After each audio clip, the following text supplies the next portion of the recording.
अध्यक्ष महोदय, इनकी ईज ऑफ डूइंग रिसर्च हमने देखी है। इनकी ईज ऑफ डूइंग रिसर्च अपनी इमेज चमकाने के लिए और दूसरे की इमेज बर्बाद करने के लिए ईज ऑफ डूइंग रिसर्च चल रही है। ईज ऑफ डूइंग बिजनेस, मैं देखता हूं जहां कहीं भी इन्वेस्टमेंट मीट होती है, देश के सभी मंत्री वहां पहुंच जाते हैं, सरकार के मुखिया भी जाते हैं वहां।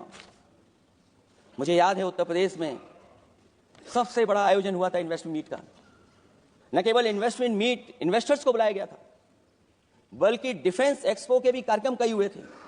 और अध्यक्ष महोदय, भरोसा यह दिलाया गया था कि जो एमओयू हो रहे हैं 40 लाख करोड़ के, उसको जमीन पर उतार लिया जाएगा। मैं इन्हीं डबल इंजन की सरकार से जानना चाहता हूं कि जो 40 लाख करोड़ के एमओयू हुए, उसमें कितना जमीन पर यह सरकार उतार पाई है। कहीं ऐसा तो नहीं है कि सरकार के डबल इंजन आपस में ही टकरा रहे हों। अब तो जो खबरें हम लोग पढ़ते हैं, न केवल इंजन टकरा रहे हैं अध्यक्ष महोदय, अब तो डब्बे भी टकराने लगे हैं। सुना है क्योंकि दिल्ली में चुनाव है, आप इंजीनियर की डब्बा हैं, ये हमारे पुराने माननीय सदस्य हैं, आप हम एक हैं, बस जगह अलग बदल गई। जिस विभाग के मंत्री हैं वो हमारा ही काम है, आप लोग अच्छा नहीं कर रहे हैं।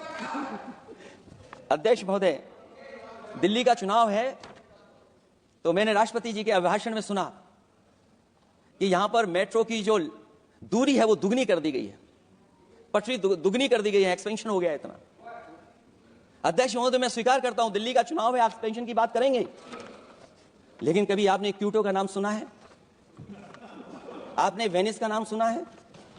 मैं अध्यक्ष महोदय आपके माध्यम से, जिसको क्यूटो बनाने के लिए सपना देखा गया था, 10 साल पूरे हो गए हैं, अभी तक वहां पर मेट्रो की शुरुआत नहीं कर पाए हैं। और अध्यक्ष महोदय, मैं ये बात इसलिए कह रहा हूं, अध्यक्ष महोदय मैं इसलिए बात कह रहा हूं कि जिस समय समाजवादी सरकार थी, जितनी भी मेट्रो आज यूपी में चल रही हैं, सब की सब समाजवादियों की देन है, एक भी आपकी देन नहीं है। और इस समय पर मैं याद करना चाहता हूं उस समय देश के प्रधानमंत्री मनमोहन सिंह जी को, जब मैं पहली बार मुख्यमंत्री बनकर के उनसे मिलने गया था, मैं बहुत सारे उनके काम उत्तर प्रदेश के लेकर के गया था।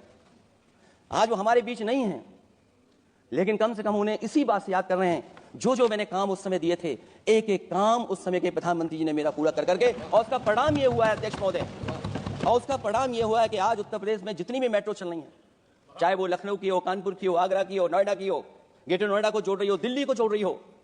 और अध्यक्ष महोदय, जिस समय उद्घाटन हुआ था दिल्ली से नोएडा को जोड़ने वाली मेट्रो का, उस समय देश के प्रधानमंत्री एक विदेश के बहुत बड़े उनके साथ बैठ करके गए थे उद्घाटन करने। वो अगर किसी ने काम किया था पूरा, तो नोएडा अथॉरिटी और समाजवादी सरकार ने, उसमें आपकी देन कोई नहीं थी। ये बात मैं मेट्रो की इसलिए कर रहा हूं कि जो लोग दिल्ली में मेट्रो बना रहे हैं, वो बनारस में मेट्रो क्यों नहीं बना पा रहे हैं? और दिल्ली का विकास अपने आप हो जाएगा, बस ये जो भारतीय जनता पार्टी की दिल्ली वाली सरकार है वो हस्तक्षेप करना बंद कर दे। अध्यक्ष महोदय, रिवर लिंकिंग का कार्यक्रम कुछ दिन पहले प्रधानमंत्री जी ने किया। अध्यक्ष महोदय, मैं आपके माध्यम से, जहां किसानों के लिए एक नई चीज आ रही है, जिससे कि न केवल उनकी खेती बाड़ी बल्कि बहुत सा सुधार दिखाई देगा। खेती बाड़ी को भी पानी मिलेगा, पीने का भी पानी होगा। इंटरलिंकिंग पुरानी योजना है, और मुझे याद है जब पहली बार उसका एमओयू साइन हुआ था, उस समय दोनों प्रदेश के मुख्यमंत्री शामिल थे, लेकिन जब उद्घाटन हुआ है तो दोनों के प्रदेश के मुख्यमंत्री वहां से गायब थे। और वो कारण अगर जानना चाहोगे तो वो कारण भी बता दूंगा अगर आप कहोगे तो। जहां इंटरलिंकिंग हो रही रिवर की, ये अच्छी योजना है, 40,000 करोड़ रुपए आप खर्च करने जा रहे हैं, लाखों लाख जमीन उत्तर प्रदेश और मध्य प्रदेश की सिंचाई के लिए शामिल हो जाएगी, लोगों को पीने का पानी मिलेगा। लेकिन जिनकी जमीन जाएगी, उन किसानों को, गरीबों को क्या सरकार मदद कर रही है? लैंड एक्विजिशन मैंने भी की एक समय पर, और मुझे याद है अध्यक्ष महोदय, जब मैंने लैंड एक्विजिशन किया था, उसमें भारत का ये लैंड एक्विजिशन एक्ट नहीं आया था। मैंने किसानों से बातचीत की थी और किसानों से समझाया कि योजना से, परियोजना से क्या लाभ होने जा रहा है। वहां के किसान तैयार हो गए, और उसका परिणाम यह था कि 21 महीने में देश का सबसे बेहतरीन एक्सप्रेसवे और जमीन एक्वायर कर करके हम लोगों ने बना करके दिखा दिया। और जब उद्घाटन हुआ था तो उसमें भारतीय वायुसेना के विमान सुकोई और मिराज को उतार करके हम लोगों ने उद्घाटन किया था उसका। ये बात मैं इसलिए बता रहा हूं, जिस हाईवे पर देश के प्रधानमंत्री उतरे थे और उद्घाटन के बाद प्रधानमंत्री जी के पीछे पीछे कोई चल करके आया था, वो हाईवे भी अगर किसी ने डिजाइन किया था तो समाजवादी सरकार का डिजाइन था, वो भारतीय जनता पार्टी का डिजाइन नहीं था। और अगर इनका डिजाइन होता तो उत्तर प्रदेश में कोई नया हाईवे ऐसा बना करके दिखाएं जिससे हवाई जहाज उतर जाए। नहीं तो मैं मानूंगा कि आप जो कह रहे हैं कि आधुनिक इंफ्रास्ट्रक्चर बनाना चाहते हैं, आपकी परिभाषा क्या है आधुनिक इंफ्रास्ट्रक्चर की? और ये बात में जो इतनी घुमा फिरा के कह रहा हूं, वो बात में लौट करके उसी पे जा रहा हूं अध्यक्ष महोदय। अगर 40,000 करोड़ की योजना बनी है रिवर इंटरलिंकिंग की, तो जिन किसानों की, जिन गरीबों की जमीन जारी है, उन किसानों को आप सही तरीके से मुआवजा, मदद उनकी क्यों नहीं कर रहे हो आप? अध्यक्ष महोदय, मैं इस अभिभाषण के माध्यम से जब सदन में जवाब आए तो उन किसानों की मदद होनी चाहिए। वो किसानों के पास कुछ नहीं है। उसके बाद आपका जो पैकेज है, आपका पैकेज पता नहीं क्यों कंजूस बनाता है कोई, आपका पैकेज कंजूस बनाता है कोई। कम से कम आपका दिल बड़ा होना चाहिए, और इतना बड़ा दिल हो कि किसान खुशहाली के रास्ते बजाए। आपने किसानों की आय दोगुनी नहीं की, आप आय दोगुनी नहीं कर पाए हैं। कम से कम उन्हें वो मदद करने का काम करें। इसमें अध्यक्ष महोदय, मैं राष्ट्रपति जी के अभिभाषण पर पढ़ रहा था कि सोलर को लेकर के और रूफ टॉप सोलर एनर्जी को स्कीम को लेकर के बहुत बड़ी योजना और कई हजार करोड़ रुपए सरकार खर्च कर रही है। मुझे याद है जब देश के राष्ट्रपति कलाम साहब थे, उन्होंने एक प्रेजेंटेशन किया था सरकार के सामने, और प्रेजेंटेशन के बाद मैंने उनसे निवेदन किया कि अगर ये योजना मैं कर दूं तो आप क्या उद्घाटन करने आएंगे? उन्होंने कहा कि अगर ये आप कार्य योजना लागू कर देंगे तो उद्घाटन करने भी मैं आऊंगा। अध्यक्ष महोदय, उस दिन आंधी तूफान था, टेंट बिल्कुल उड़ गया था, इतना शायद पानी और बिजली का चमकना इतना था कि मैंने खुद रिक्वेस्ट की थी उनसे कि आप मत आइए, फिर कभी हम लोग कार्यक्रम कर लेंगे। लेकिन वो कार्यक्रम में आए, उन्होंने उद्घाटन किया। और अध्यक्ष महोदय, जो लोग कह रहे हैं 40,000 करोड़ की रूफटॉप स्कीम लाए सोलर की, जो मिनी ग्रिड बना करके पूरे के पूरे गांव को हम लोगों ने फ्री बिजली दी थी। फ्री बिजली उनको मिलती थी 24 घंटे, उनकी चक्की चलती थी, उनका सिंचाई का पानी का इंतजाम होता था। जब तक समाजवादी सरकार रही तब तक वो योजना चलती रही, और जैसे ही समाजवादी सरकार गई, इन्हीं के लोगों ने उसका मेंटेनेंस रोक दिया। न केवल उस गांव का जिसका राष्ट्रपति रहे उन्होंने उद्घाटन किया, बल्कि और जितनी भी सोलर की स्कीम चल रही थी, लोहिया आवास में जहां सोलर स्कीम के माध्यम से हम लोग गरीब को सोलर पैनल के माध्यम से उनको बिजली दे रहे थे, फ्री बिजली, उन सब योजनाओं को इन्होंने बंद करने का काम किया है। सोचिए, ये वो लोग हैं जो इंफ्रास्ट्रक्चर बनाना चाहते हैं। अध्यक्ष महोदय, चीन के सवाल को लेकर के कांग्रेस पार्टी के भी कुछ विचार हैं, हमारे भारतीय जनता पार्टी के लोगों के भी विचार हैं। सच्चाई ये सदन और ये देश भी जानता है।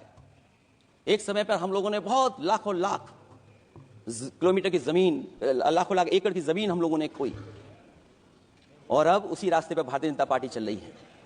अध्यक्ष महोदय, सवाल यह है, जमीन खोने के साथ साथ भारतीय जनता पार्टी स्वीकार नहीं कर रही है कि जमीन चीन ने कब्जा की है। और ये बात अगर हम लोग कह रहे हैं तो जो अखबारों में खबरें निकलती हैं, टीवी पे कभी कभी खबरें आती हैं, अध्यक्ष महोदय सरकार को कहिए कि ऐसे चैनल, ऐसे अखबारों पे एफआईआर लिखा कर उन्हें जेल भेज दो। क्योंकि कुंभ की जो खबर चलाना चाहते थे, कुंभ की जो खबर देना चाहते थे, उन कुछ साथियों पे आपने एफआईआर लिखा दी है। अगर कुंभ पर सच्ची खबर दिखाने वालों पे आप एफआईआर लिखा सकते हैं, तो फिर चीन की खबर, जो खबर चला रहे हैं, उस पर भी आपको एफआईआर लिखानी चाहिए। दूसरा, हमारा एक जाति जनगणना का मसला बहुत पुराना है, ये कोई नया नहीं है। आरक्षण के सवाल पर इस देश में दक्षिण भारत से लेकर के उत्तर भारत में और देश में जगह जगह पर बहुत सारे नेता ऐसे रहे जो आज हमारे बीच नहीं हैं, जिनकी वजह से हम आज उस आंदोलन को आगे ले जा रहे हैं। बाबा साहब भीमराव अम्बेडकर जी का जो संविधान है, उसके तहत जो हमें हक अधिकार मिले हैं, आरक्षण की व्यवस्था है, उस व्यवस्था को और मजबूत बनाने के लिए जाति जनगणना होना चाहिए। उसके पक्ष में अब तो कांग्रेस पार्टी भी है। एक समय था जब कांग्रेस पार्टी उस पक्ष में नहीं थी। और अध्यक्ष महोदय, मैं बड़ी जिम्मेदारी के साथ कहना चाहता हूं, अगर उसी समय कांग्रेस पार्टी भी पक्ष में होती तो आज हमें आपके सामने खड़ा नहीं होना पता, मांगना नहीं पड़ता जाति जनगणना। लेकिन अध्यक्ष महोदय, मैं अपने कांग्रेस पार्टी के साथियों से भी कहना चाहूंगा, अध्यक्ष महोदय, मैं कांग्रेस पार्टी के साथियों से भी कहना चाहता हूं, हम आपके साथी हैं, और इस मुद्दे पे तो हम आपके साथ और आपके आगे भी चल करके आपका साथ दे देंगे। अब जाति जनगणना को कोई नहीं रोक सकता है।